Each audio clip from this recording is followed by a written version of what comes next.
ഇന്ന് നമ്മള് 116 സങ്കീർത്തനം, അതിനകത്തും ദൈവത്തിന്റെ പരിശുദ്ധാത്മാവിന് നമ്മളോട് സംസാരിക്കുവാനുള്ള ചില ചിന്തകൾ നമുക്ക് ധ്യാനിക്കാം. 116 സങ്കീർത്തനം. യഹോവയുടെ പ്രാർത്ഥനകളും യാചനകളും കേട്ടതുകൊണ്ട് ഞാൻ അവനെ സ്നേഹിക്കുന്നു. അവൻ തന്റെ ചെവി എങ്കിലേക്ക് ചായ്ച്ചത് കൊണ്ട് ഞാൻ ജീവകാലമൊക്കെയും അവനെ വിളിച്ചപേക്ഷിക്കും. മരണപാശങ്ങൾ എന്നെ ചുറ്റി, പാതാള വേദനകൾ എന്നെ പിടിച്ചു. ഞാൻ കഷ്ടവും സങ്കടവും അനുഭവിച്ചു.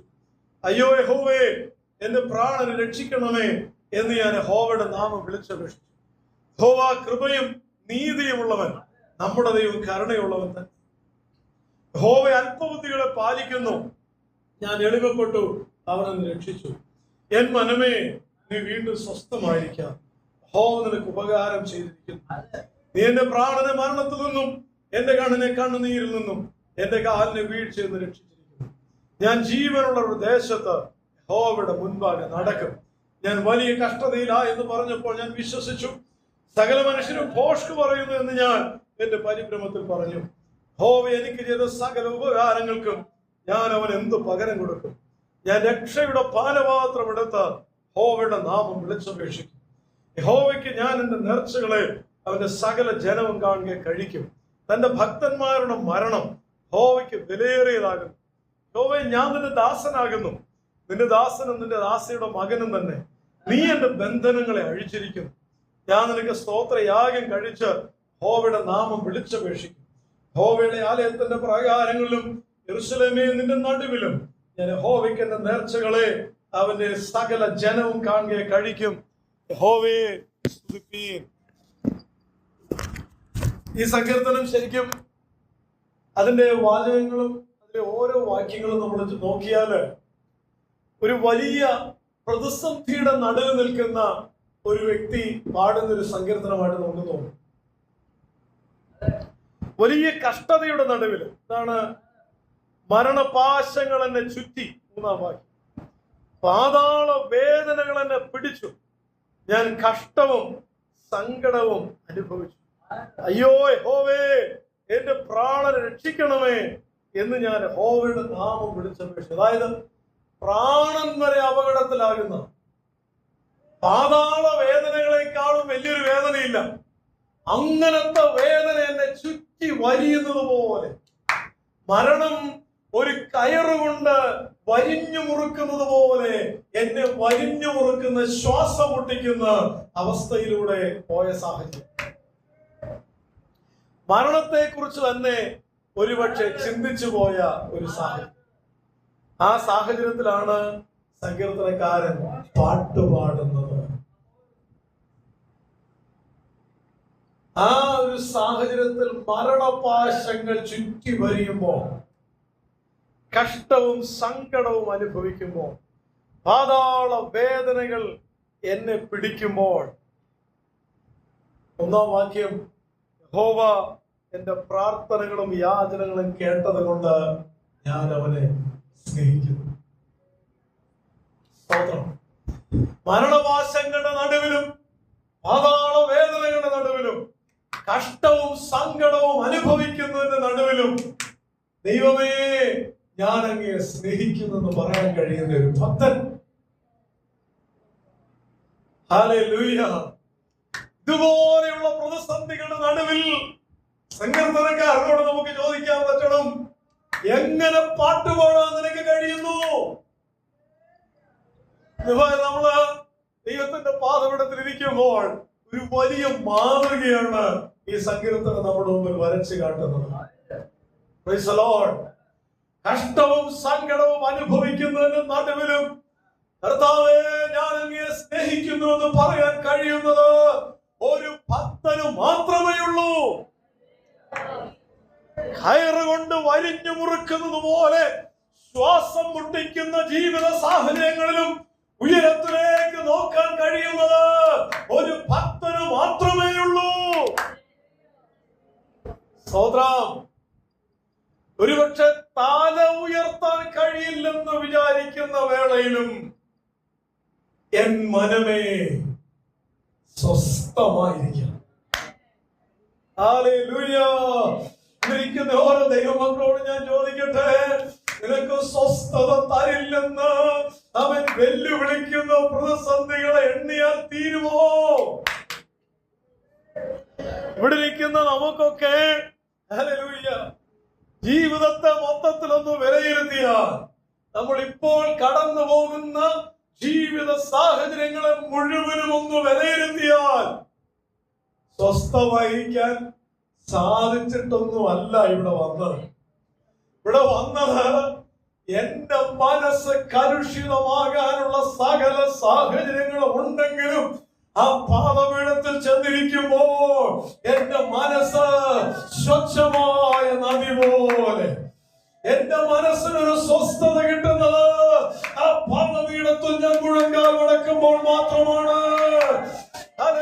മനുഷ്യനോട് ഭാരങ്ങൾ പറഞ്ഞാൽ സ്വസ്ഥത കിട്ടില്ല. ഒറ്റയ്ക്കിരുന്ന് ചിന്തിക്കാൻ തുടങ്ങിയാൽ സ്വസ്ഥത കിട്ടില്ല. സ്വസ്ഥത കിട്ടുന്ന ഇടം പ്രാർത്ഥനാ മുറിയാണ്. Praise the Lord.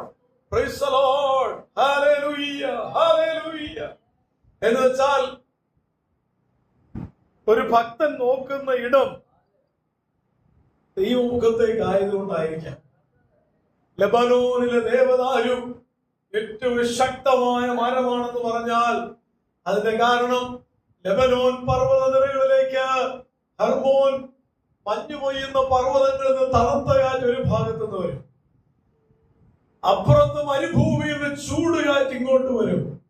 ചൂടുകാറ്റും തണുത്ത കാറ്റും ഇങ്ങനെ അങ്ങോട്ടും ഇങ്ങോട്ടും വീശി അടിക്കുന്ന ഇടമാണ് ലെബനോൻ പർവ്വതനിരകൾ. അതുകൊണ്ട് തന്നെ കാലാവസ്ഥാപരമായിട്ട് ഭയങ്കര കലുഷിതമായ ഒരു അവസ്ഥയൊക്കെ ഉണ്ട്.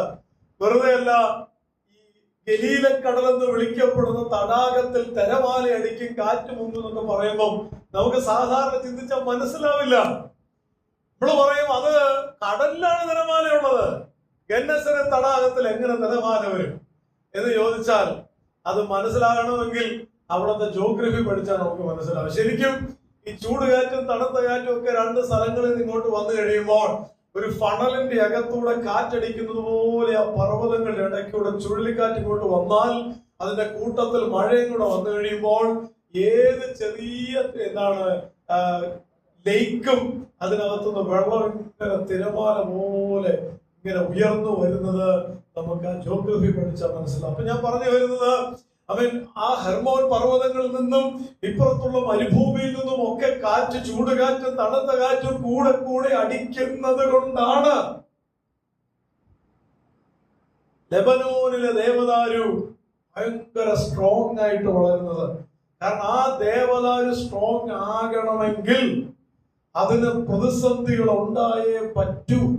ആ പ്രതിസന്ധികളിലൂടെ മുന്നോട്ട് പോയ ഒരു വ്യക്തിക്ക് വളർന്നു പോകാൻ സാധ്യമല്ല. ഇന്നലെ ഒരു ഭവനത്തിൽ സംസാരിച്ചപ്പോൾ ആ ഭവനത്തിലെ ആള് ഞങ്ങൾ ഇറങ്ങാൻ നേരത്ത് ഞങ്ങളോട് ഇങ്ങനെ പറഞ്ഞു, അതുപോലെ ഭാരത്തിലൂടെ പോകുന്ന ഒരു ഭവനമാണ്, അതുപോലെ നിരാശപ്പെടാൻ ചുറ്റ സാഹചര്യങ്ങളുള്ള ഭവനമാണ്. പക്ഷെ ആ സൗകര്യം പറഞ്ഞു, പാസ്റ്ററേ ഞാൻ തളരില്ല, കാരണം എനിക്കൊരു ചരിത്രമുണ്ട്. ഈ ചൂളയുടെ നടുവിലൂടെ നടന്നു വന്നൊരു ചരിത്രം, കനലിന്റെ മുകളിലൂടെ നടന്നു വന്നൊരു ചരിത്രം, കൊടുങ്കാറ്റിന്റെ നടുവിലൂടെ ഞാൻ ഇത്രയും വന്നൊരു ചരിത്രം എന്റെ പുറകിൽ എനിക്കുള്ളത് കൊണ്ട് ഞാൻ തളർന്നു പോകില്ല. സ്തോത്രം. ഇവിടെ ഇരിക്കുന്ന ഓരോ ദൈവമക്കളോട് ഞാൻ പറയട്ടെ, വലിയ പ്രതിസന്ധി, പാതാള വേദനകളും കഷ്ടവും സങ്കടവും മരണപാശങ്ങളും വരിഞ്ഞു മുറുക്കുന്നതിന്റെ നടുവിലും ഉയരത്തിലേക്ക് നോക്കിയിട്ട് പറയാം, അപ്പോ ഞാൻ അങ്ങയെ സ്നേഹിക്കുന്നു, എന്നെ വിടുവിച്ചത് കൊണ്ട് ഞാൻ അങ്ങയെ സ്നേഹിക്കുന്നു. ഈ പ്രതിസന്ധിയുടെ അപ്പുറത്ത് ശുഭമുഖം കാണുന്നത് കൊണ്ട് ഞാൻ അങ്ങയെ സ്നേഹിക്കുന്നു. എന്റെ ചരിത്രത്തിൽ ഇന്നയോളം കൂടെ ഇരുന്നെങ്കിൽ എനിക്ക് ധൈര്യത്തോടെ എന്റെ മനസ്സിനോട് പറയാനുള്ള ഒരു പ്രാഗൽഭ്യമുണ്ട്. എന്റെ മനസ്സേ നീ സ്വസ്ഥമായിരിക്ക. സ്തോത്രം. നമ്മൾ കർത്താവിനെ സ്നേഹിക്കുന്നു എന്ന് പറയുന്നത് എല്ലാം ക്ലിയർ ആയതുകൊണ്ടൊന്നുമല്ല. ഞാൻ കർത്താവിനെ സ്നേഹിക്കുന്നു എന്ന് പറയുന്നത് സന്തോഷത്തിന്റെ പാരമ്യത്തിൽ നിന്നിട്ടൊന്നുമല്ല. സ്നേഹിക്കുന്നതെന്ന് കർത്താവിനോട് പറഞ്ഞവരൊന്ന് പഠിച്ചു നോക്കിയേ. ഒരിക്കൽ പത്രോസ് പറഞ്ഞു, കർത്താവേ അങ്ങേക്ക് അറിയാമല്ലോ. അതാ പ്രശ്നം. നീ എന്നെ സ്നേഹിക്കുന്നുണ്ടോ? നീ എന്നെ വാസ്തവമായി സ്നേഹിക്കുന്നു? നീ ഇവരിൽ അധികമായി സ്നേഹിക്കുന്നുണ്ട്. പത്രോസ് പറഞ്ഞു, കർത്താവേ, ഇവിടെ വന്നല്ലോ എന്നെ തേടി, അതിനുള്ള യോഗ്യത പോലെ എനിക്കില്ലായിരുന്നു. തള്ളിക്കളഞ്ഞിട്ട് പടയും വലയെടുത്തിട്ട് പിന്മാറ്റത്തെ കിടക്കുന്ന എന്റെ അടുത്ത് വന്നല്ലോ എന്ന് ചോദിക്കാൻ. അതുകൊണ്ട് ഇനി എനിക്ക് മറുപടി ഒന്നും പറയാനില്ല. അത്രേ പറയാനുള്ളൂ. അങ്ങേക്ക് അറിയാമല്ലോ, എന്റെ ബലഹീനത അറിയാം, എന്റെ വീഴ്ച അറിയാം, എന്റെ എല്ലാ പരിമിതികളും അറിയാം. ദൈവത്തിലെ നിന്റെ എല്ലാ പരിമിതികളും അറിഞ്ഞുകൊണ്ടാണ് അവൻ നിന്റെ അരികിൽ വരുന്നത്. എല്ലാ വീഴ്ചകളും താഴ്ചകളും തെറ്റുകളും കുറ്റങ്ങളും എല്ലാ പോരായ്മകളും അറിഞ്ഞുകൊണ്ട് അവൻ നിന്റെ അരികിൽ വന്നിട്ട് ചോദിക്കുന്നത്, നിനക്ക് എന്നോട് സ്നേഹമുണ്ടോ? ഇത് വൽക്കാലം എന്റെ മനസ്സേ നീ സ്വസ്ഥമായിരിക്ക എന്ന് പറഞ്ഞിട്ട് ആ പൊന്നുമുഖത്തേക്ക് നോക്കി നമുക്കും പറയാം, ഞാൻ അങ്ങയെ സ്നേഹിക്കുന്നു.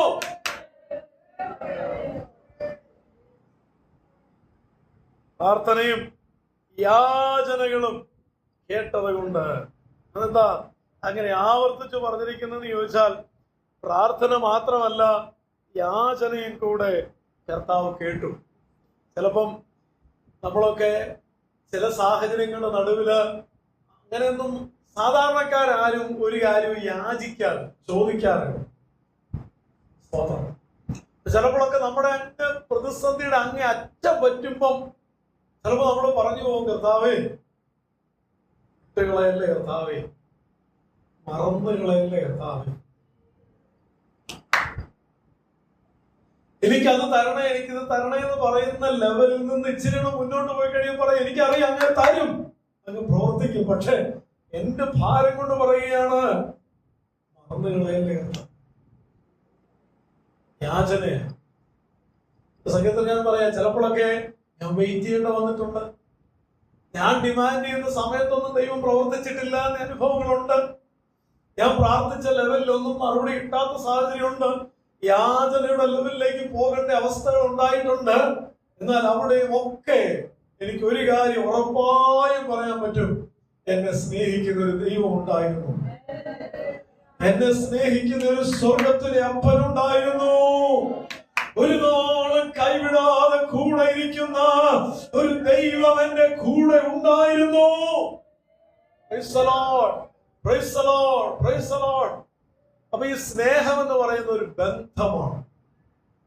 സ്നേഹം എന്ന് പറയുന്ന ഒരു ബന്ധമാണ്. ഞാനിങ്ങനെ ഒരു കഥ വായിച്ചിട്ടുണ്ട്. ഒരു അമ്മയും മകളും അവരൊറ്റയ്ക്കാണ് താമസിക്കുന്നത്. ഭയങ്കര പാവപ്പെട്ടവരാണ്. അവർക്ക് പ്രത്യേകിച്ച് വരുമാനങ്ങളൊന്നുമില്ല. അമ്മയുടെ കഷ്ടപ്പാട് കൊണ്ട് അല്പാൽപമായിട്ട് ഇങ്ങനെ നിന്ന് പോവുകയാണ്. അപ്പൊ ഈ മോളും അമ്മയും കൂടെ ഒരു ദിവസം ടൗണിലൂടെ നടക്കുമ്പോൾ ഒരു കടയുടെ മുൻഭാഗത്ത് തന്നെ നല്ല വലിയൊരു ടെഡി ബെയറിന്റെ പാവയെ തൂക്കിയിട്ടിരിക്കുന്നു. വെളുത്ത കളറുള്ള പുള്ളിക്കുത്തുകളുള്ള കഴുത്തിലൊരു കെട്ടിയിരിക്കുന്ന കെട്ടിയിരിക്കുന്ന മനോഹരമായ ഒരു പാവ. അപ്പൊ ഈ അമ്മയോടത് വാങ്ങിച്ചു തരാമോ എന്ന് കൊച്ചിന് ചോദിക്കാൻ പറ്റത്തില്ല. കാരണം കൊച്ചിനറിയാം അമ്മയുടെ പൈസയില്ല. പക്ഷെ അതിൽ പോകുമ്പോഴല്ല ഇത് കണ്ടപ്പോ ഒരു ദിവസം ഭയങ്കരമായിട്ട് ഇവിടെ ടെംപ്റ്റഡ് ആയപ്പോൾ അമ്മയോട് പറഞ്ഞു, മമ്മി എത്ര രസമായിരിക്കുമല്ലേ ആ ടെഡി ബെയറിനെ കയ്യിലെടുക്കാൻ, വാങ്ങിച്ചു തരാമോന്ന് അവള് ചോദിച്ചില്ല. അപ്പൊ അമ്മ പറഞ്ഞു, മോളെ നമുക്ക് ഒരിക്കലത് വാങ്ങിക്കാം. അങ്ങനെ അന്ന് തൊട്ട് ഒരു ചെറിയൊരു ബോക്സ് വെച്ച് അല്പാൽപമായിട്ട് അവർ കോയിൻസ് ഒക്കെ അതിലേക്ക് ഇടാറുണ്ട്. ഇങ്ങനെ ഇട്ട് മാസങ്ങൾ മുന്നോട്ട് പോയി. പക്ഷെ രണ്ടുപേർക്കും അറിയാം വാങ്ങിക്കാനുള്ള പൈസ ആയിട്ടില്ല. അപ്പോൾ ഈ കൊച്ചിന് പെട്ടെന്ന് രോഗം പിടിക്കുക. ഈ കൊച്ചിന്റെ പനി എന്ത് പനിയാണെന്ന് വൈദ്യനെ കണ്ടുപിടിക്കാൻ പറ്റുന്നില്ല. കൊടുത്ത മരുന്നൊന്നും ഏൽക്കുന്നില്ല. അവസാനം ഈ കൊച്ചിങ്ങനെ അങ്ങ് താന്ന് പൾസൊക്കെ താഴ്ന്നു പോകുന്ന ഒരു ദിവസം ഈ കൊച്ചി അമ്മയോട് ഹൃദയം പൊട്ടിക്കുന്ന ഒരു ചോദ്യം ചോദിച്ചു, മമ്മി സ്വർഗത്തിൽ യേശുപ്പച്ചന്റെ അടുത്ത് ടെഡി ബെയറൊക്കെ കാണോ? അപ്പൊ മമ്മി തിരിച്ചു പറഞ്ഞു, മോളെ എല്ലാ നല്ല കാര്യങ്ങളും യേശുപ്പച്ചന്റെ അടുത്തുണ്ട്. ആ പറച്ചിലിനൊടുവിൽ ആ കൊച്ചിങ്ങനെ കണ്ണടച്ച് പ്രാണനെ വിടുകയാണ്. ആ കൊച്ചിന്റെ മരണശേഷി അമ്മയ്ക്ക് ഭയങ്കരമായ സങ്കടം. കുറെ ദിവസങ്ങളെടുത്തു, ആഴ്ചകളെടുത്തു. ആ സങ്കടത്തിൽ നിന്ന് ഈ അമ്മ പതുക്കെ പതുക്കെ കരയേറി വരുന്ന സമയത്ത് ഒരു ദിവസം അമ്മയുടെ മനസ്സിലേക്ക് ഈ ഒരു ചിന്ത വന്നു, ടെഡി ബെയറിന്റെ ചിന്ത. അപ്പൊ ഈ അമ്മ ഓടിച്ചെന്ന് ആ കൊച്ചിന് വേണ്ടി ഇട്ടോണ്ടിരുന്ന, ആ പൈസ ഇട്ടോണ്ടിരുന്ന ആ ബോക്സ് എടുക്കാൻ വേണ്ടി ഓടിച്ചെന്നു. പക്ഷെ അവിടെ ഒന്നും കാണുന്നില്ല, ഈ ബോക്സ് ഒന്നും കാണുന്നില്ല. അപ്പൊ ഈ അമ്മ ഭയങ്കര സർപ്രൈസ് ആയി. അത് എവിടെ പോയെന്ന് അറിയത്തില്ലല്ലോ, എങ്ങനെ അത് ഉപയോഗിച്ചെന്ന് അറിയത്തില്ല. പക്ഷെ ഒരു ദിവസം ടൗണിലേക്ക് പോയപ്പോൾ, അതേ കടയുടെ അടുത്തൂടെ പോയപ്പോൾ ഈ അമ്മ കടയിൽ കയറി എന്നിട്ട് പറഞ്ഞു, ഞാന് ഇവിടെ എത്തി, ടെഡി ബെയർ അല്ലേ, ഇതൊന്ന് ജസ്റ്റ് ഒന്ന് കാണാൻ വേണ്ടി വന്നതാ, വാങ്ങിക്കാൻ എനിക്ക് പൈസയില്ല. അപ്പൊ ഈ മനുഷ്യൻ, കടക്കാരൻ ചോദിച്ചു, നിങ്ങള് ഇന്ന കൊച്ചിന്റെ അമ്മയാണോ? അതെ. നിങ്ങൾ ഈ ടെഡി ബെയർ കൊണ്ടുപോകും? ഞാൻ തന്നെ എനിക്ക് ഈ ടെഡി ബെയർ തരുന്നത്. നിങ്ങളുടെ കൊച്ചിനെ കുറെ നാളുകളായിട്ട് സുഖമില്ലായ്മ ഉണ്ടായിരുന്നു. അതെ, സുഖമില്ലായ്മ ഉണ്ടായിരുന്നു. ആ സുഖമില്ലായ്മയുടെ ആരംഭ സമയത്ത് ആ കുഞ്ഞൊരു ദിവസം ഇവിടെ വന്നു. ഒരു ബോക്സ് പൊട്ടിച്ച് കുറെ കോയിന് വിട്ടു. അപ്പൊ അത് മൊത്തം എണ്ണി നോക്കിയിട്ടൊന്നും ടെഡി ബെയർ വാങ്ങിക്കാനുള്ള പൈസ തികഞ്ഞില്ല. അപ്പൊ ഈ കുഞ്ഞ് എന്നോട് പറഞ്ഞു, ഈ പൈസ അങ്കിൾ എടുത്തോ, എന്നിട്ട് അങ്കിൾ ഇതിവിടെ വെച്ചോ. എന്തെങ്കിലും ഒരു ദിവസം എന്റെ മമ്മി ഇച്ചിരിയുടെ പൈസ ഉണ്ടാക്കുന്ന സമയത്ത്, എനിക്കറിയില്ല ഞാൻ ഈ ഭൂമിയിൽ എത്ര നാള് കാണുമെന്ന്, കാരണം എന്റെ രോഗം, എന്റെ മനസ്സ് പറയുന്നു എനിക്ക് ഒത്തിരി നാളില്ലെന്ന്. പക്ഷെ മമ്മിക്ക് ടെഡി ബെയർ ഭയങ്കര ഇഷ്ടമായിരിക്കും.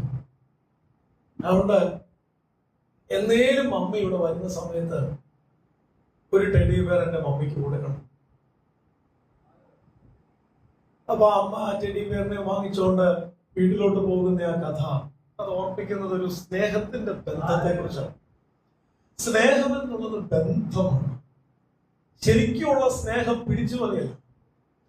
നമ്മളൊക്കെ ചെറുതോട് പറയത്തില്ലേ, ഞാൻ എന്തോ ഒരു സ്നേഹിച്ചതാ, എന്നിട്ട് എന്നോട് ഇങ്ങനെ നടക്കും. സ്നേഹം പിടിച്ചു വാങ്ങിക്കാൻ ഒക്കില്ല. സ്നേഹം കുറ്റപ്പെടുത്തൽ കൊണ്ട് കിട്ടില്ല. സ്നേഹം ബന്ധം പുനഃസ്ഥാപിക്കുന്നതിലൂടെ മാത്രമേ കിട്ടൂ. സ്നേഹം കൊടുക്കുന്നതിലൂടെ മാത്രമേ കിട്ടൂ. അപ്പൊ കർത്താവ് നമ്മളെ സ്നേഹിച്ചെന്ന് പറഞ്ഞു കഴിഞ്ഞാൽ, നമ്മൾ ഇവിടെ നിന്നൊന്ന് വിലയിരുത്തി നോക്കിയാൽ, കർത്താവിന്റെ സ്നേഹത്തിന്റെ വിലയിടാൻ നോക്കിയാൽ നടക്കില്ല. അത് അനന്തമാണ്. ഒരു മനുഷ്യൻ ഇങ്ങനെ പറഞ്ഞു, ദൈവസ്നേഹത്തെ വർണ്ണിക്കാൻ വാക്കുകൾ പോരാന്നൊക്കെയുള്ള പാട്ട് എഴുതിയിട്ടുണ്ട്. പക്ഷെ ഒരു മനുഷ്യൻ ലോകപ്രശസ്തമായ ഒരു സ്റ്റേറ്റ്മെന്റ് പറഞ്ഞു, ഈ കാണുന്ന ആകാശം ഒരു കടലാസായിട്ട് നിവർത്തിയിട്ടിട്ട്, ഈ കാണുന്ന സമുദ്രത്തിലെ വെള്ളം മുഴുവനും മഷിയാക്കി മാറ്റിയിട്ട്, ഈ കാണുന്ന ഭൂമിയിലെ സകല വൃക്ഷത്തിന്റെയും ശിഖരങ്ങളെല്ലാം പേനത്തുമ്പുകളാക്കി മാറ്റിയിട്ട്, ഈ ലോകത്തിൽ ഇന്നോളം പറഞ്ഞ സകല മനുഷ്യരും എഴുത്തുകാരായി തീർന്നാലും ദൈവസ്നേഹത്തെ വർണ്ണിച്ച് തീർക്കാൻ പറ്റില്ല. സ്തോത്രം, സ്തോത്രം. സ്നേഹം എന്നുള്ളതിന്റെ ഏത് വ്യാഖ്യാനം നിങ്ങൾ എടുത്തോ, അത് നമ്മുടെ കർത്താവിൽ നമ്മൾ കാണാം. എന്നെ ഒരാൾ സ്നേഹിച്ചാൽ എങ്ങനെ ഇരിക്കുമെന്ന് നിങ്ങൾ ഏത് വിധത്തിൽ വേണമെങ്കിലും വ്യാഖ്യാനിച്ചോ, ആ വിധത്തിലെല്ലാം ക്രിസ്തു നിങ്ങളെ സ്നേഹിക്കുന്നു. നമ്മുടെ അനുഭവമാണത്, നമ്മുടെ അനുഭവമാണത്. ഞാൻ ആഗ്രഹിക്കുന്ന സ്നേഹം കരുതുന്ന വാക്കുകൾ എന്നോട് പറയണമെന്നാണെങ്കിൽ എന്റെ പ്രാർത്ഥനാ മുറിയിൽ ഞാൻ കേൾക്കുന്നത് അതല്ലേ. എന്റെ സ്നേഹത്തിന്റെ ഭാഷ ശാസന കിട്ടുക എന്നുള്ളതാണെങ്കിൽ എന്റെ പ്രാർത്ഥനാ മുറിയിൽ ക്രിസ്തു ചെയ്യുന്നത് അതല്ലേ. എന്റെ സ്നേഹത്തിന്റെ ഭാഷ മാർഗനിർദ്ദേശങ്ങൾ നൽകലാണ് എന്നുണ്ടെങ്കിൽ എന്റെ കർത്താവ് എന്നോട് ചെയ്യുന്നത് അത് തന്നെയല്ലേ. എന്താണ് നിങ്ങളുടെ സ്നേഹത്തിന്റെ ഭാഷ? അതല്ലേ കർത്താവ് നിങ്ങൾക്ക് തന്നോണ്ടിരിക്കുന്നത്. അപ്പൊ ഇതിലൊക്കെ കൂട്ടിച്ചേർത്ത് ഒരു മറുപടി കൊടുക്കുക എന്ന് പറഞ്ഞാൽ എങ്ങനെ ഇരിക്കും?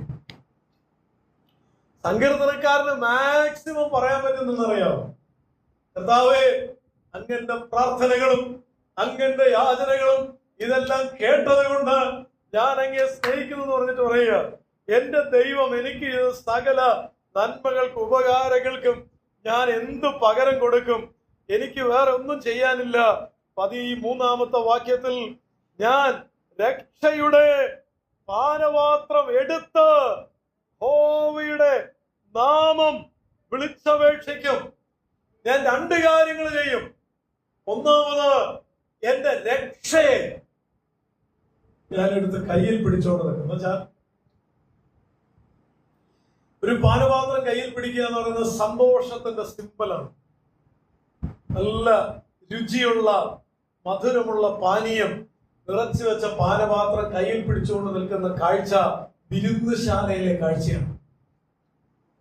അപ്പൊ ഞാൻ എന്റെ മനസ്സിലേക്ക് കൊടുക്കുന്ന സന്ദേശം ഇതാണ്: എന്റെ കർത്താവ് എന്റെ രട്ടടിച്ചു, എന്റെ വിലാപങ്ങളെ മാറ്റി അതിനെ നൃത്തമാക്കി തീർത്തു.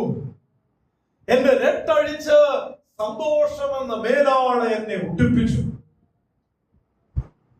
അപ്പൊ രക്ഷയുടെ പാനപാത്രം എടുക്കുമ്പോൾ ഞാൻ പറയുന്നത്, ശിക്ഷാവിധിക്ക് യോഗ്യമായിരുന്ന എന്നെ എന്റെ ദൈവം രക്ഷിച്ചു എന്ന് ഞാൻ ഇങ്ങനെ പറഞ്ഞുകൊണ്ടിരിക്കും. എന്നിട്ട് എന്റെ നാവ് നിറഞ്ഞു നിൽക്കുന്നത് കർത്താവിന്റെ നാമമായി. ദൈവത്തിന്റെ നാമം ഇങ്ങനെ ഞാൻ പറഞ്ഞുകൊണ്ടിരിക്കും. നമ്മൾ ബുധനാഴ്ച കണ്ടതുപോലെ യഹോവ ഷമ, യഹോവ ഇരേ, യഹോവ ശലോം, ഇങ്ങനെ കർത്താവിന്റെ നാമങ്ങൾ ഇങ്ങനെ നമ്മൾ പറഞ്ഞു. കാരണം നമ്മുടെ നാവിൽ നിറഞ്ഞു നിൽക്കുന്നത്, നമ്മുടെ ചിന്താമണ്ഡലങ്ങളിൽ നിറഞ്ഞു നിൽക്കുന്നത്, നമ്മുടെ ഭാഷകളിൽ നിറഞ്ഞു നിൽക്കുന്നത് ദൈവം, ദൈവം, ദൈവം, ദൈവം. എന്ത് പറയുമ്പോഴും ദൈവകൃപയാൽ ഇതൊന്ന് കൂട്ടിച്ചേർക്കാൻ പറ്റിയാൽ എത്ര ഭാഗ്യമാണത്. എന്തുകൊണ്ട് വിശേഷം? കൃപയാൽ സുഖമായി. ഹല്ലേലൂയ. എങ്ങനെയുണ്ട് കാര്യങ്ങൾ? കൃപയാൽ. ഹല്ലേലൂയ. സ്തോത്രം, സ്തോത്രം. ദൈവത്തിന്റെ നാമത്തെ ഓരോ ദിവസങ്ങളും ഞാൻ വാഴ്ത്തുമെന്ന് സങ്കീർത്തനക്കാരൻ പറയുന്നത് വലിയൊരു അർത്ഥമുള്ള ഒരു കാര്യമാണ്. അതിനെ ഒന്നും കൂടെ എടുത്തു പറഞ്ഞാല് അതിന് 7-ാമത്തെ വാക്യമാണ് അതിലൊരു പ്രധാന കാര്യം. അത് ഞാൻ ഒന്നും കൂടെ ആവർത്തിക്കുകയാണ്: എൻ മനമേ, നീ വീണ്ടും സ്വസ്ഥമായിരിക്കും. സ്തോത്രം. നമ്മൾ മേളിൽ കണ്ട വാക്യങ്ങളുടെ തുടർച്ചയാണെന്ന് ഓർക്കണം. എന്റെ പ്രാണനെ രക്ഷിക്കണമേ എന്ന് വിളിച്ചപേക്ഷിച്ച ആ പശ്ചാത്തലത്തിലാണ് പറയുന്നത്, എൻ മനമേ നീ വീണ്ടും. അതിന് പിന്നെ പിന്നെ സ്വസ്ഥമാകാൻ പറയുന്നത്. നമ്മുടെ ലൈഫ് ഇങ്ങനെയാണ്.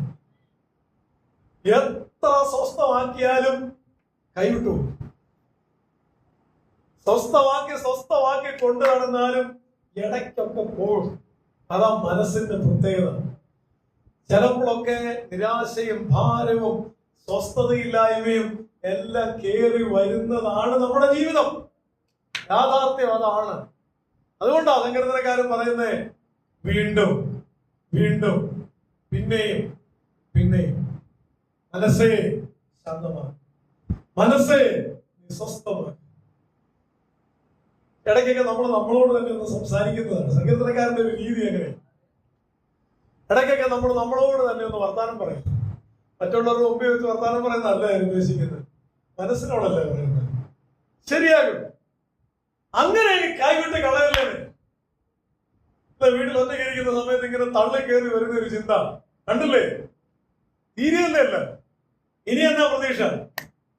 തിരിച്ചു പറയണം.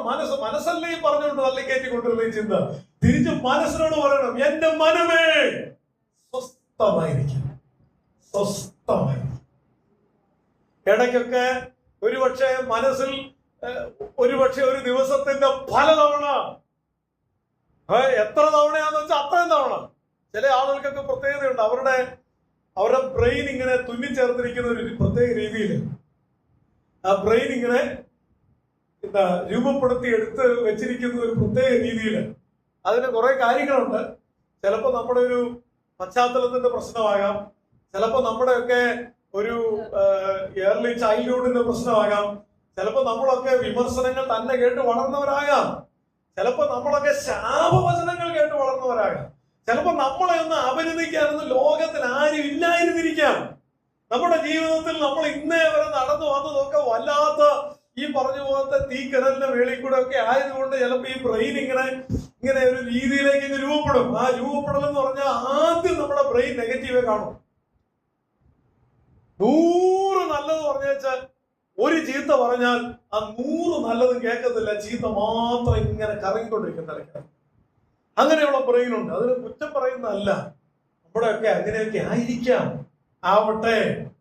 അവിടെയാണ് സങ്കീർത്തനക്കാരന്റെ രഹസ്യം, സങ്കീർത്തനക്കാരന്റെ ജീവിത വിജയത്തിന്റെ രഹസ്യം. എൻ മനമേ വീണ്ടും വീണ്ടും പിന്നെ പിന്നെ ഞാൻ പറയും, ഒരു ദിവസത്തിൽ 100 തവണ നടക്കില്ല നടക്കില്ല നടക്കില്ല എന്ന് മനസ്സ് പറയുന്നുണ്ടെങ്കിൽ 100 തവണയെങ്കിലും മിനിമം തിരിച്ചു വരണം. എന്റെ ദൈവത്താൽ അത് നടക്കും. എന്റെ ദൈവം എനിക്കത് സാധിപ്പിക്കും. എന്റെ ദൈവത്താൽ ഞാൻ എഴുന്നേറ്റ് പണിയും. എന്റെ ദൈവത്താൽ ഞാൻ മതിൽ ചാടിക്കിടക്കും. എന്ന പ്രയോഗം അതൊക്കെ. മതിൽ ഇടിച്ചു പൊളിക്കുമെന്നൊക്കെ അതൊന്നല്ല പറയുന്നത്. മതില് ഞാൻ വലം വെച്ച് നടക്കുമെന്നോ, ദൈവം എന്റെ മതിൽ ഇടിച്ചു കളയും, ഇങ്ങനെയൊക്കെ പറയാൻ പിന്നെ ഇത്തിരി കൂടെ ഒരു ബാക്ക്ഗ്രൗണ്ട് ഉണ്ടെന്ന് വിചാരിച്ചോ? ഒരു ബാക്ക്ഗ്രൗണ്ടും ഇല്ലാതെയാണ് പറയുന്നത്. ഇത്രയും വലിയ മതിലിന്റെ മുമ്പിൽ കെട്ടിവെച്ചാൽ ഒറ്റ ചാട്ടത്തിന് ഞാൻ ആർക്ക് പറയാൻ പറ്റും? എന്ത് വിചാരിച്ച് ഇങ്ങനെയൊക്കെ പറയുന്നേ? നീ എന്നെ വലിയ ചാട്ടക്കാരനാണ്. നീ ഏതെങ്കിലും മതിൽ ഇന്നവരെ ചാടിയിട്ടുണ്ടോ? നീ ഓടിയിട്ടല്ലേ ഉള്ളൂ ശൗലിന്റെ മുൻപില്. ഏത് മതിലാ നീ ചാടിക്കിടന്നേ? ദാവീദ് പറയും, യാഥാർത്ഥ്യങ്ങളെ അല്ല എനിക്ക് കാണേണ്ടത്, എന്റെ മനസ്സ് എന്നോട് പറയുന്ന യാഥാർത്ഥ്യങ്ങൾ അവിടെ നിൽക്കട്ടെ. തൽക്കാലം ഞാൻ എടുക്കുന്നില്ല. എൻ മനമേ നീ പിന്നെ സ്വസ്ഥമാക്കും. രാവിലെ എഴുന്നേക്കും ഇങ്ങനെ പറഞ്ഞോണ്ട് എഴുന്നേക്കണം, എൻ മനമേ സ്വസ്ഥമായിരിക്കാം. ഈ ദിവസത്തിൽ ദൈവം നിന്നെ നടത്തും. ചിലരുടെ കഴിയുമ്പം അടുക്കള കയറുമ്പോ ഇങ്ങനെ ഭാരം തള്ളിക്കയറി വരുമ്പോ പറഞ്ഞു, എൻ മനമേ നീ വീണ്ടും ചിലരുടെ കഴിഞ്ഞ് ഇപ്പുറത്തേക്ക് മാറിയിരിക്കുമ്പോ പിന്നെ തള്ളിക്കയറി വരുന്നു. അപ്പോഴും പറയണം, എൻ മനമേ നീ വീണ്ടും സ്വസ്ഥമായിരിക്കും. നീ പിന്നെയും സ്വസ്ഥമായിരിക്കും. 100 കണക്കിന് തവണ പറഞ്ഞു കഴിയുമ്പോ ഇപ്പുറത്ത് നിന്ന് പിശാചി കൈകൊണ്ടിരിക്കും. നീ പറഞ്ഞുകൊണ്ടിരുന്നു, എന്നിട്ടിപ്പോ എന്നാ ഉണ്ടായി, എന്നെ നടക്കുന്നു, നീ ഇങ്ങനെ പറഞ്ഞുകൊണ്ടിരുന്നു, ഇതിലൊന്നും കഥയില്ല, നിർത്തിക്കോ, മനസ്സ് പറയുന്നത് സ്വീകരിച്ചോ. ഇപ്പൊ നമ്മള് പിന്നെ പറയണം, പിശാചേ ഇതിന്റെ പാട്ടിന് പോകും. എൻ മനമേ വീണ്ടും സ്വസ്ഥമായിരിക്കും. ഓരോ ദൈവമക്കളുടെയും ശിരസിൽ തൊട്ടുകൊണ്ട് കർത്താവ് പറയുക, നിന്റെ മനസ്സ് നീ ഒന്ന് സ്വസ്ഥമാക്കുമോ? നീറിപ്പുകയുന്ന ജീവിത ഭാരങ്ങളുടെ നടുവിൽ അവൻ നിന്റെ ശിരസിൽ കൈവച്ചു പറയുകയോ, നിന്റെ മനസ്സിനെ നീ ഒന്ന് സ്വസ്ഥമാക്കുമോ? പ്രതിസന്ധി മാറിയിട്ടല്ല, അത്ഭുതം നടന്നു കഴിഞ്ഞിട്ടല്ല, അതിനു മുന്നേ എന്റെ മനസ്സേ നീ സ്വസ്ഥമായിരിക്ക.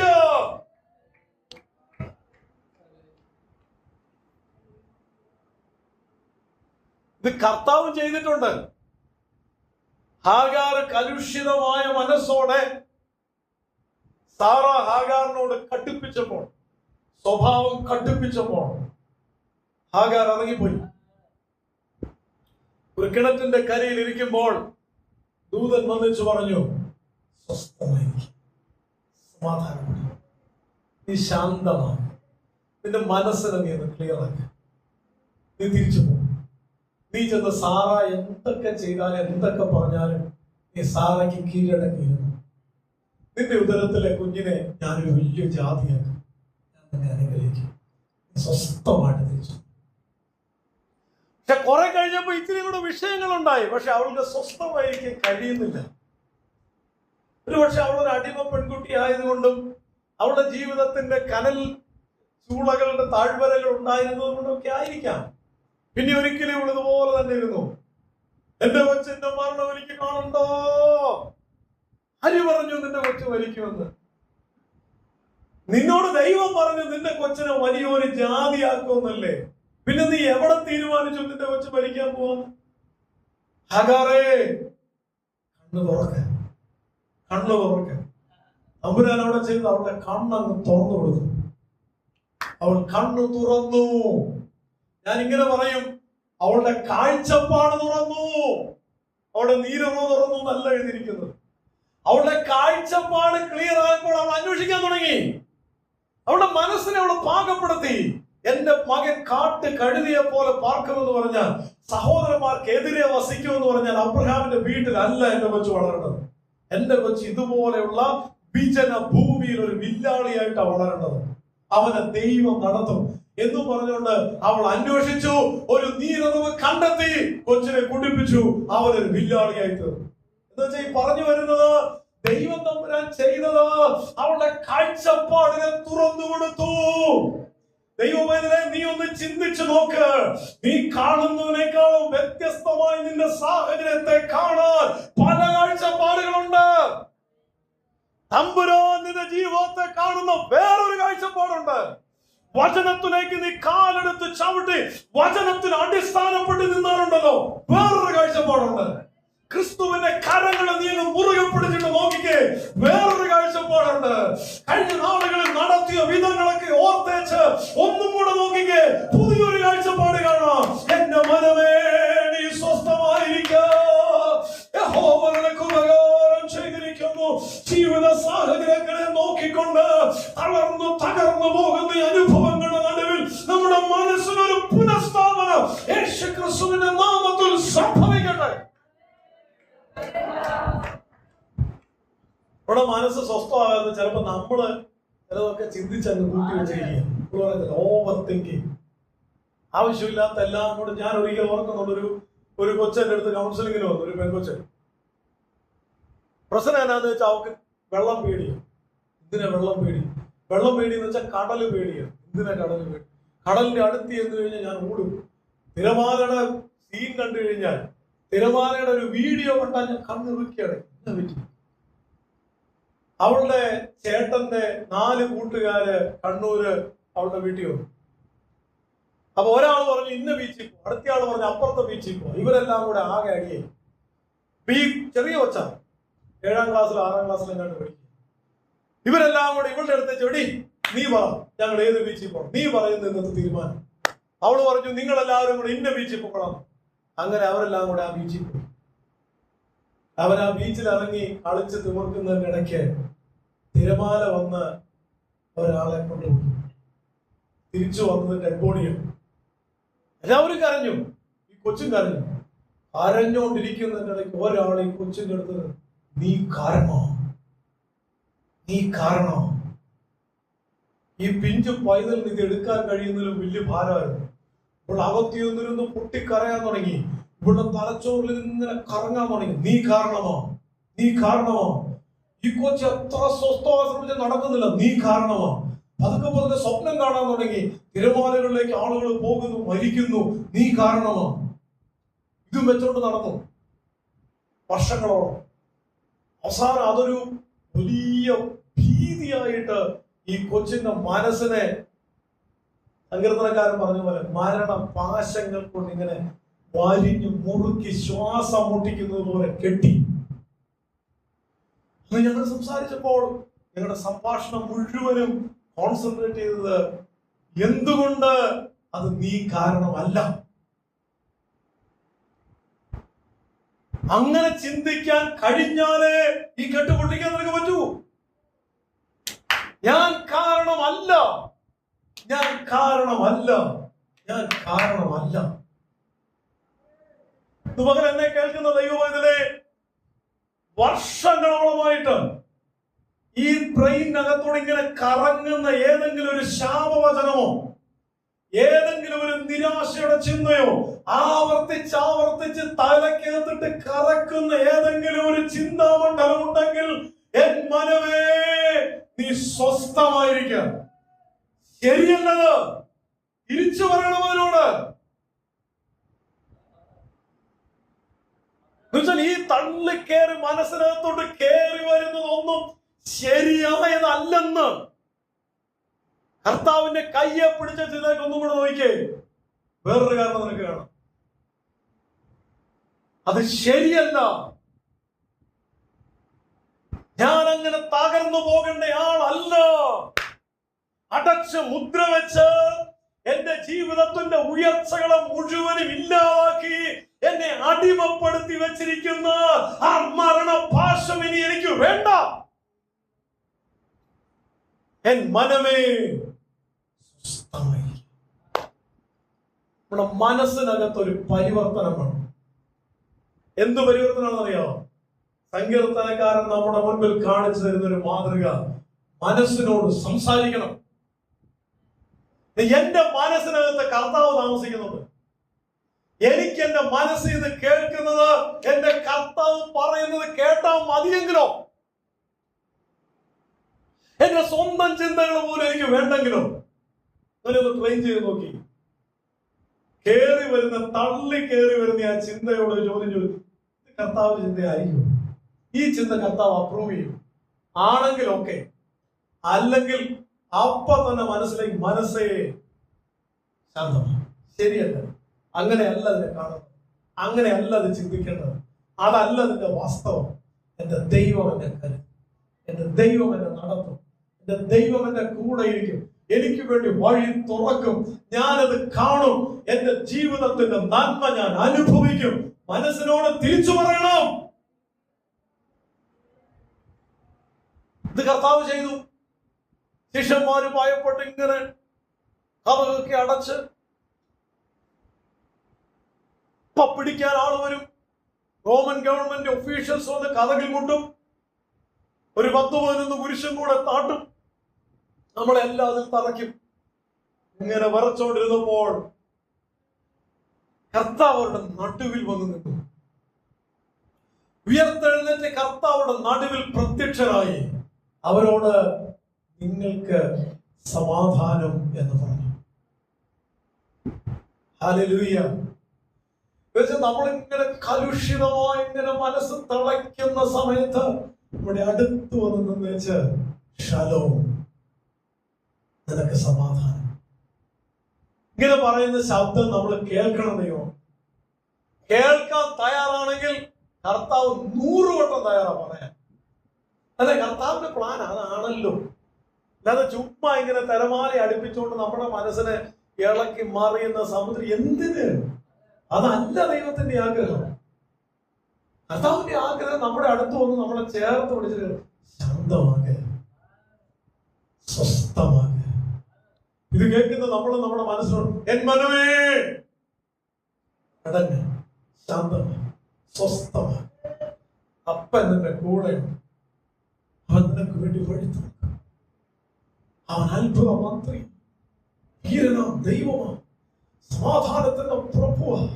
അവൻ സമാധാനം തന്നാൽ ലോകത്തിൽ ആരും തരാത്ത അളവാത്. അവൻ കരുതും, നടത്തും, അവന്റെ കരങ്ങളിൽ ഒന്നിനും കുറവില്ല. മനസ്സേ ശാന്തമായിരിക്കും. അപ്പൊ ഞാൻ കർത്താവിനോട് അങ്ങനെ സംസാരിക്കുക എന്ന് പറഞ്ഞാൽ എന്റെ ജീവിതത്തെ കർത്താവിന്റെ കരങ്ങളിലേക്ക് ഏൽപ്പിച്ചു കൊടുക്കുക എന്നുള്ളതാണ് അർത്ഥം. കർത്താവിന്റെ കൂടെ നടക്കുക എന്നുള്ളതാണ്. നമ്മളാൽ കഴിയുന്നത് പോലെ ദൈവശബ്ദം കേൾക്കാൻ നമ്മൾ തന്നെ തയ്യാറായിരിക്കുക എന്നുള്ളതാണ്. അതുകൊണ്ട് ഈ വചനത്തിന് മുമ്പാകെ, ഈ സങ്കീർത്തനത്തിൽ പരിശുദ്ധാത്മാവ് നമ്മുടെ മുമ്പിൽ തരുന്ന ചിന്തകൾക്ക് മുമ്പാകെ നമ്മെ തന്നെ വിധേയപ്പെടുത്തിക്കൊണ്ട് കർത്താവിനോട് നമുക്ക് പറയാം, നാഥാ, അങ്ങയുടെ കൃപ എനിക്ക് ആവശ്യമുണ്ട്, അങ്ങയുടെ നടത്തിപ്പ് എനിക്ക് ആവശ്യമുണ്ട്. എന്റെ കർത്താവിനെ ഞാൻ സ്നേഹിക്കുന്നു. വലിയ പ്രതിസന്ധിയുടെ നടുവിൽ നിന്നുകൊണ്ടാണ് പറയുന്നത്, എന്റെ പ്രാർത്ഥനകളും യാചനകളും കേട്ടതുകൊണ്ട് ഞാൻ അങ്ങയെ സ്നേഹിക്കുന്നു. മരണപാശങ്ങളുടെയും പാതാള വേദനകളുടെയും നടുവിൽ നിന്നുകൊണ്ട് എന്റെ മനസ്സേ നീ സ്വസ്ഥമായിരിക്കുക. സ്തോത്രം, സ്തോത്രം. ജീവനുള്ളവരുടെ ദേശത്ത് യഹോവയുടെ മുൻപാകെ ഞാൻ നടക്കും. കണ്ടോ, പറയുന്നുണ്ടോ? നീ എന്റെ പ്രാണനെ മരണത്തിൽ നിന്ന്, 8-ാം വാക്യം, എന്റെ കണ്ണിനെ കണ്ണുനീരിൽ നിന്നും എന്റെ കാലിനെ വീഴ്ചയിൽ നിന്നും രക്ഷിക്കുമായിരിക്കാം, രക്ഷിച്ചേക്കാം. ചിലരൊക്കെ പറയും അവരെ ഇവരെയൊക്കെ ദൈവം രക്ഷിക്കും. എന്റെ കാര്യത്തിൽ എനിക്ക് തോന്നുന്നില്ല. സ്വസ്ഥമാകാൻ പറ്റില്ല. എപ്പോഴാ മനസ്സ് സ്വസ്ഥമാകുന്നത് കേൾക്കണോ? വിളിച്ചു പറയുന്ന വാചകങ്ങൾ കണ്ടോ? എന്റെ പ്രാണനെ മരണത്തിൽ നിന്ന് എന്റെ ദൈവം രക്ഷിച്ചു, എന്റെ കണ്ണിനെ കണ്ണുനീരിൽ നിന്ന് എന്റെ ദൈവം രക്ഷിച്ചു, എന്റെ കാലിനെ വീഴ്ചയിൽ നിന്ന് എന്റെ ദൈവം രക്ഷിച്ചിരിക്കുക. എന്നിട്ട് ജീവനുള്ളവരുടെ ദേശത്ത് ഞാൻ യഹോവയുടെ മുൻപാകെ നടക്കും. ഞാൻ തല ഉയർത്തി നടക്കും. ജീവൻ പ്രാപിച്ച് ഞാൻ നടക്കും. എന്റെ ദൈവത്തിന്റെ മുൻപിലൂടെ ഞാൻ മാർച്ച് ചെയ്ത് നടക്കും. എന്റെ പ്രശ്നം ഇതായിരുന്നു. 10-ാം വാക്യം, ഞാൻ വലിയ കഷ്ടതയിലായെന്ന് പറഞ്ഞപ്പോൾ ഇങ്ങനെ നാട്ടുകാരുടെ പ്രശ്നം. അവര് പറഞ്ഞുകൊണ്ടേയിരിക്കും, അവർക്ക് അതേ പറ്റൂ. നമ്മൾ കേട്ടുകൊണ്ടേയിരിക്കും. അതാണ് നമ്മുടെ പ്രശ്നം. ഇപ്പൊ സങ്കീർത്തനക്കാരന് പറ്റിയ പരാജയം, നീ വലിയ കഷ്ടതയിലായിരിക്കുക കേട്ടോ, ഇനി നീ നടക്കില്ല, ഇനി നീ തല പൊക്കത്തില്ല, നിന്റെ കണ്ണിൽ നിന്ന് കണ്ണുനീര് മാറില്ല, നിന്റെ പ്രാണൻ മരണത്തിലേക്ക് പറഞ്ഞ് പറഞ്ഞ് പറഞ്ഞ് വൈറസ് കൊണ്ട് ഇൻഫെക്ട് ചെയ്യാൻ പോകുന്നത് പോലെ എന്റെ തലയെ, എന്റെ ചിന്തകളെ ബാധിക്കാൻ അവർ ശ്രമിച്ചപ്പോൾ ഞാനതങ്ങ് വിശ്വസിച്ചു. ചേഞ്ച് വന്നത്, ഞാൻ പരിഭ്രമിച്ചിരിക്കുന്നതിന്റെ നടുക്ക് എനിക്ക് പറയാൻ പറ്റി, ഇവരൊക്കെ പറയുന്നത് കള്ളമാണ്.